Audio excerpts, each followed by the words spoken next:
자, 두 번째 썰을 가보도록 하겠습니다. 자꾸 언론에서 MZ 거리니까 난 그것도 여러분한테 얘기하고 싶은데, 언론에서 제가 얘기했잖아. 언론에서 MZ 잘못 얘기하는 거라고. 근데 계속 MZ 거리래. 여러분, 왜냐하면 내가 얘기했잖아. 그 이제 M하고 Z의 그 차이가 30년까지 벌어지는데, 30년 여러분 생각해봐. 같은 세대라 볼 수 있겠어요? 아니잖아. 근데 언론에서 자기들도 잘 모르면서 함부로 MZ 거리더라고. 여러분, 거기에 동의할 필요가 없습니다. MZ 관련 기사는 거리셔도 돼요. 버리셔도 됩니다. 쓸데기 하나도 없어요. 자기들도 잘 모르면서. 여러분들 그런 거 모르면서 그거 봐주면 여러분도 똑같은 사람 되는 거예요. 무슨 말인지 아시겠죠? 제가 뭐라고 했습니까? M세대가 1981년부터 1996년, 그리고 Z세대. 모르면 검색해보세요, 여러분. 나옵니다. 1997년부터 2012년까지. 봐봐. M의 가장 앞에 있는 사람과 뒤에 있는 사람의 나이 차가 몇 살이에요? 31살 차이입니다. 31살 아버지와 자식 관계죠. 이걸 어떻게 똑같은 세대를 묶을 수가 있어? 아무튼 언론에서 자꾸 MZ 묻는 건 전 별로 좋아하지 않는데, 자, 이번 시간에 얘기할 거는 Z세대가 왜 멘탈이 약할까? 물론 멘탈이 강한 사람도 있습니다. Z세대 모두를 멘탈 약하다고 얘기하는 건 아닌데, 제가 봤을 때 예전 20대보다는 약한 건 사실이야. 그분들은 뭐 어떻게 받아들일지 모르겠지만, 일단 Z세대 가장 약점 중에 하나예요. Z세대의 강점은 뭔가 표현력이 강하고 옳고 싫음을 확실하게 얘기한다는 거. 예. 나쁜 거 나쁜 거라고 확실하게 주장할 수 있는 게 그 Z세대의 장점이라고 생각이 되면, Z세대의 가장 약점 중에 하나가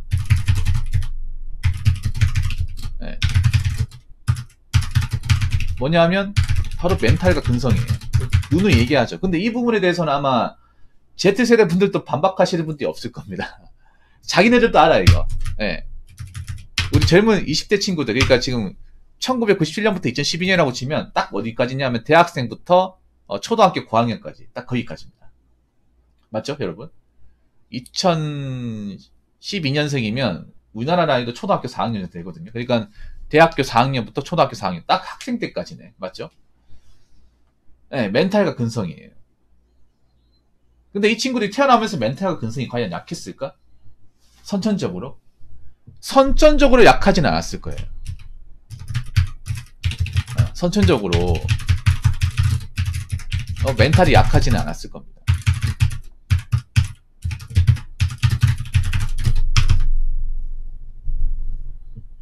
그럼 뭐 때문에 멘탈이 약해졌을까? 제가 봤을 때는 두 가지입니다.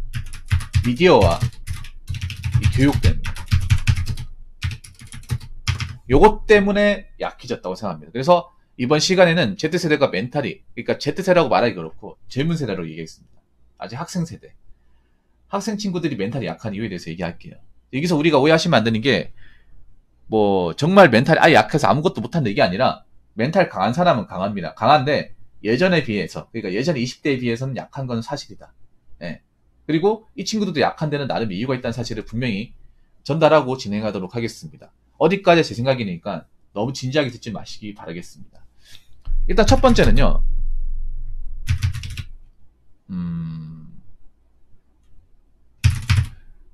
외부 미디어에 이 지나치게 집착하는 그 사람들이, 많은 세대가 Z세대예요. 단적으로 한번 얘기해 볼게요. 여러분, 저는 유튜브를 성인 되고 나서 보기 시작했습니다. 근데 지금 Z세대는 태어나면서부터 유튜브를 봤어요. 그러니까 아주 어릴 때부터 유튜브를 봤고, 아주 어릴 때부터 스마트폰을 썼고, 아주 어릴 때부터 이 커뮤니티를 접했고요. 아주 어릴 때부터 카카오톡과 어떤 그런 메신저를 접했습니다. 페이스북, 인스타그램. 내가 놀랬던 것 중에 하나가, 유치원 초등학생부터 인스타그램, 페이스북을 한다고 하더라고요. 뭐 부모님이 가르쳐 줬겠죠, 그런 것들은. 예. 그래서 이런 외부 미디어를 생각보다 빨리 받아들이고, 그리고 여기에 대해서 시간과 에너지를 생각 이상으로 많이 씁니다. 저도 놀랬던 것 중에 하나예요. 못 믿겠으면 여러분들 뭐 사촌이나 주변 동생들 중에 중학생, 고등학생 있으면 한번 폰으로 한번 요즘에 너희도 이거 하냐 물어보세요. 다 합니다. 그러니까 그 어떤 그런 이제 영향력 같이 어떤 그 범위가 굉장히 커요. 예. 오히려 안 하면 이상해. 그러니까 그 친구들한테 물어봤는데 이거 왜 하냐 하니까 이거 안 하면 왕따 시킨대요. 이거 안 하면 못 논대. 예. 이거 애들 다 하는데 안 하면 못 논대요. 요즘 애들은요 좀 웃긴 게 조금이라도 자기들의 어떤 범주에서 벗어나거나 좀 딸리면 그걸 가지고 왕따를 시켜요. 세세하게. 우리랑 비교도 안 될 정도로. 우리 때도 왕따가 있긴 했지만 그 정도까지는 아니었거든. 근데 요즘 애들은 뭐 옷 브랜드나 뭐 사는 곳 아파트 브랜드나 평수나 부모님 직업이나 예. 그리고 이제 스마트폰 브랜드나 아니면 어플 계정 있냐 없냐 이런 걸 따시켜. 그래서 그런 걸로 막 자기들끼리 단톡방 만들어가지고 누구 까고 막 그래요. 그래서 요즘 애들은 내가 봤을 때 어떤 거냐면 저런 거예요. 뭐 어떤 자기들이 사용하는 단톡방 같은 게 있는데 밴드 같은 게 거기 못 들어가면 거기에 굉장히 소외감이나 정신적인 상처를 많이 느껴요. 물론 이 말이 다른 Z세대 친구들은 공감할지 모르겠지만 저는 있다고 생각하거든요. 요즘 애들은 특히 그러니까 이런 단톡방 만들고 자기들끼리 얘기하는 것에 대해서 너무나 익숙해요. 저는 성인이지만 단톡방을 좀 싫어해요. 여러분도 단톡방을 싫어할 거야, 맞죠? 직장 다니는 거 말고는 단톡방 자체 들어가는 것 자체를 싫어해요. 왜냐하면 그런 데서 괜히 어설프게 친하게 지내는 것도 싫고 거기서 내 얘기가 나오는 것도 싫고 맞잖아요. 뭐 1대1로 얘기하는 건 괜찮지만 그 외의 거는 저는 싫어하거든요. 예. 근데 요즘 친구들은 그런 단톡방을 굉장히 쉽게 파요. 쉽게 파고 거기에서 자기들끼리 사회를 만들어. 그런 것들이 익숙하고 그리고 세상의 정보를 거의 웬만하면 외부 미디어 그러니까 어떤 그런 이제 유튜브 외부라고 말하기 그렇고 온라인 예. 예. 유튜브 인터넷 그리고 카카오톡 메신저 예. 페이스북 인스타그램 예. 이런 것들을 많이 하고 그리고 하나 더 틱톡. 여러분들 틱톡 싫어하죠? 저도 틱톡 싫어하는데 젊은 친구들은 틱톡 인기가 장난 아니에요. 그래서 틱톡 같은 연예인 돼보려고 막 춤 연습하는 사람도 있어. 우리가 봤을 때 이해 못하겠지만 그러니까 저 친구들은 관정도 어떻게 보면 재능으로 보는 거예요. 그러니까 우리랑 생각하는 게 좀 달라요. 네. 근데 이게 왜 멘탈하고 근성하고 영향이 있냐 하면 온라인 미디어가 아무리 강해봤자 아무리 세봤자 이 현실적인 어떤 그런 직업군이나 힘을 이길 수 있겠습니까? 물론 예전보다는 온라인 매체의 힘이 세지긴 했지만 그래도 우리가 먹고 살고 공부하고 이겨내고 하는 건 다 오프라인 아닙니까? 예. 네. 그래서 좀 뭐라고 해야 되지? 온라인 미디어의 어떤 그 어떤 자기네들의 커뮤니티에 에너지를 너무 많이 쓰고 하다 보니까 외부 매체에 견디지 못하는 거야. 그러니까 현실 사회. 예. 그런 것들이 이겨내지 못하는 학생들이 많이 생겨요. 물론 이건 사람마다 다르겠지만. 그래서 요즘 애들 스마트폰 뺏으면 그거 가지고 막 우울증 생기고 한다고 하잖아.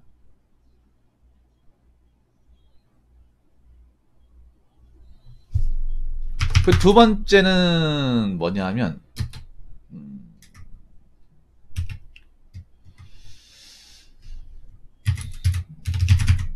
인성교육의 부재 네, 이런 것도 있죠.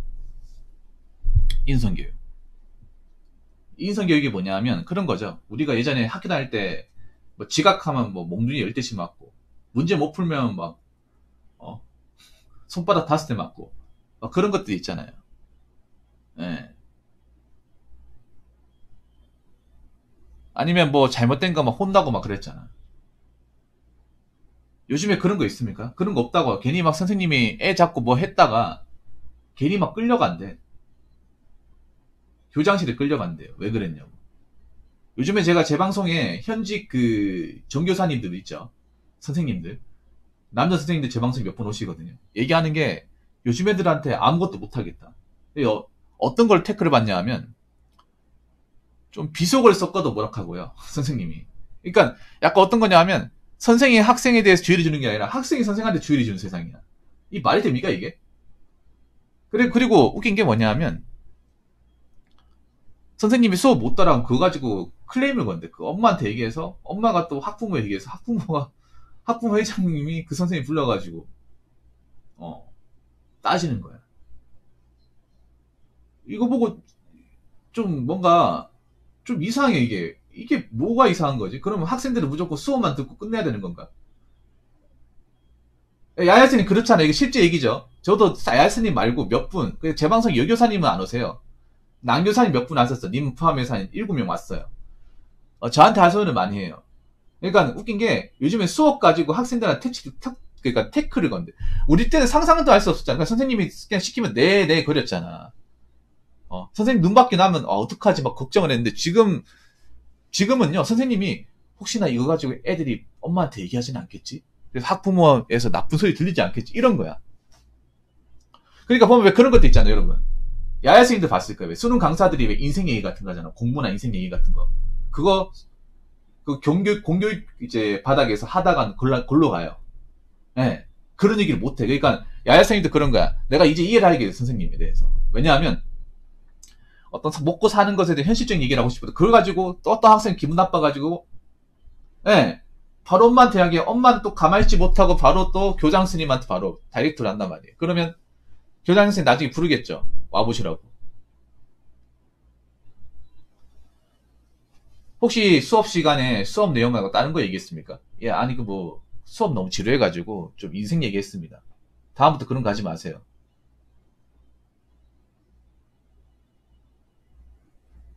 자꾸 말 나오게 하시면 곤란합니다. 그러니까 이렇게 말 나오면 겁나서 못해. 누가 날 감시하는 것 같잖아. 안 그래요?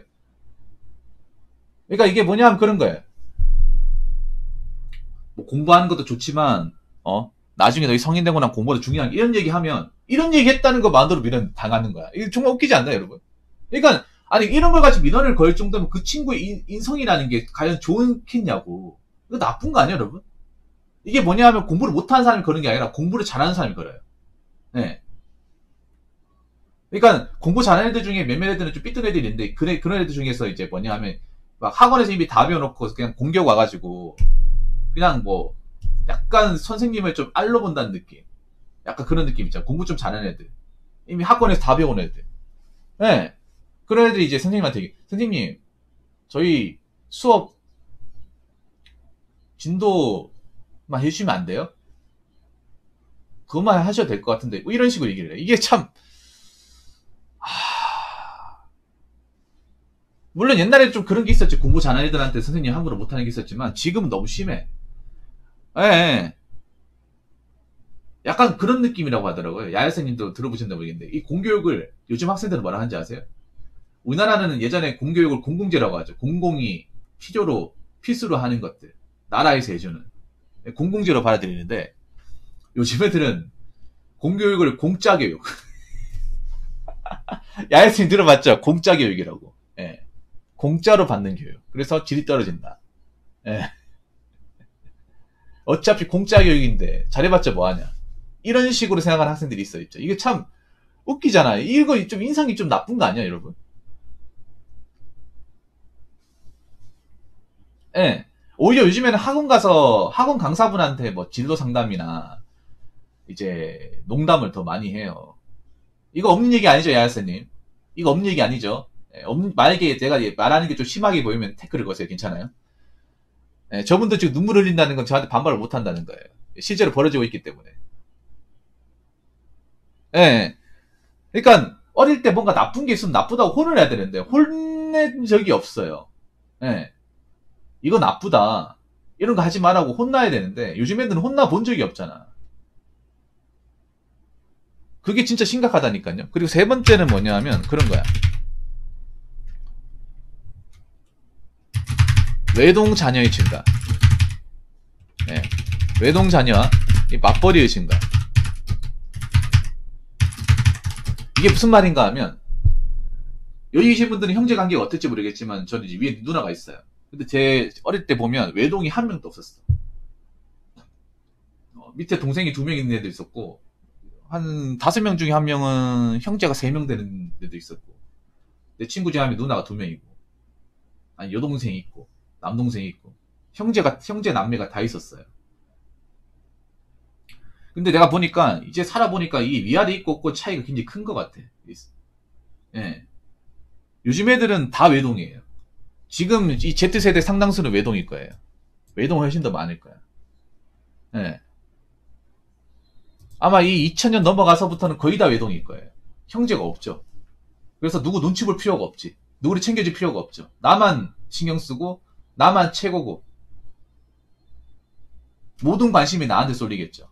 특히 이게 요즘에 특히 외동들은요, 부모님이 자식 하나밖에 없으니까 신경을 더 많이 쓴단 말이에요. 우리 때보다. 예, 우리 때처럼 그냥 내버려두고 그게 아니라 돈도 더 많이 쓰고 해달라는 거 다 해준단 말이에요. 우리 예전에 외동 때도 마찬가지였어요. 애가 한 명밖에 없다 보니까 막 보면 옷도 좋은 거 입고 막 비싼 거 많이 사주고 그랬단 말이야. 근데 요즘 외동은 더 심해요. 그때보다. 예, 더 심하고, 그리고 부모님이 뭐 전업주부도 있겠지만 맞벌이 더 많아. 이 맞벌이고 전업주부 있고의 차이가 뭐냐면, 맞벌이가 되면 애들한테 신경 못 쓰다 보니까 그냥 용돈 많이 주고 그걸 치우거든요. 예, 그래서 뭔가 잘못한 게 있어도 혼나지 않고, 물론 맞벌이가 아니가 하더라도 있잖아요. 요즘 좀 교육 방식이 보면 애들한테 체벌을 거의 손을 안 대요. 요즘에 보면 말 나온 것 중에 하나, 애들이 뭐 보면 교통사고 일으킨다거나 애들이 좀 아나무인 행동하는 경우 있잖아. 근데 보면 웃긴 게 엄마나 아니면 아빠가 애를 혼내야 되는데 혼내지 않잖아요. 오히려 이제 부모님이 적반하자는 경우가 더 많죠. 그래서 사람들이 분노하잖아. 그런 기사 보면. 맞잖아요. 그런 사람들이 한둘이 아니죠, 여러분. 뭐 애들이 나와가지고 일부러 막 자동차인데 갖다 대가지고 박아가지고 돈 물어내게 하려고. 그럼 엄마가 그거 보고 나쁘다고 해야 되는데 오히려 이제 자기 자식을 두둔하잖아. 그런 경우 많죠. 그래서 아무래도 그런 거야. 그러니까 어떤 있잖아, 멘탈이 강해지려면 뭔가 책임감이 있어야 되거든. 뭔가 책임감. 내가 열심히 살아야 된다. 내가 부모님한테 욕보이면 안 된다. 그러니까 우리 때는 그런 거지. 이 꼰대같이 느낄 수 있겠지만 우리 때는 내가 혼나면 부모님한테 욕되게 한다. 이게 기본적으로 깔려있단 말이야. 근데 요즘 애들은 내가 혼나면 부모님이 커버 쳐주겠지, 이 마인드예요. 내가 욕 잘못해도 부모님이 내 편 들어줄 거야. 그래서 보면 요즘 애들 뭐 엇나간 행동을 해도 부모님이 더 막장인 경우가 많잖아요. 그래서 그런 거 보면 더 열받잖아. 예, 네, 맞죠? 그래서 제가 봤을 때 종합적으로 말씀드리면 이 Z세대 멘탈이 약한 이유는, 예, 미디어, 그리고 인성교육, 그리고 가정교육에 문제가 있다고 생각이 됩니다. 물론 세대가 변했기 때문에 이렇게 얘기하기가 문제라고 얘기하지 않는 사람도 있겠지만 제가 봤을 땐 이게 문제. 왜냐하면 세상이라는 건 절대 이런 친구들한테 배려해주지 않잖아요. 왜냐하면 생각해봐. 아무리 Z세대가 뭐 자기 저런 생각 가지고 있다도 사회나 미생이야, 미생. 나쁘게 말하면 족밥이에요, 족밥. 맞잖아요. 자기들이 아무리 생각이 강하고 한다 하더라도 나오면 이게 사원이고 이게 취업준비생. 뭐 공무원 들어간다 하더라도 말단 9급이에요. 시작하자마자 5급으로 시작하는 것도 아니고요. 그렇기 때문에 멘탈을 기르셔야 돼요. 부모님이 안 가르쳐주고 학교에서 안 가르쳐주면 멘탈을 스스로 키워야 됩니다. 안 그러면 이런 두 멘탈 가지고 사회상에서 살아남을 수가 없습니다. 예. 내가 스스로 멘탈이 약하다 싶으면 훈련을 통해서라든 뭐든 하든 기르시기 바랄게요. Z세대는 원래 그렇다 해도 세상은 그걸 절대 이해해주지 않습니다. 무슨 말인지 아시겠죠? 우리 Z세대 친구들. 자, 이상으로 두 번째 썰 마치도록 하겠습니다.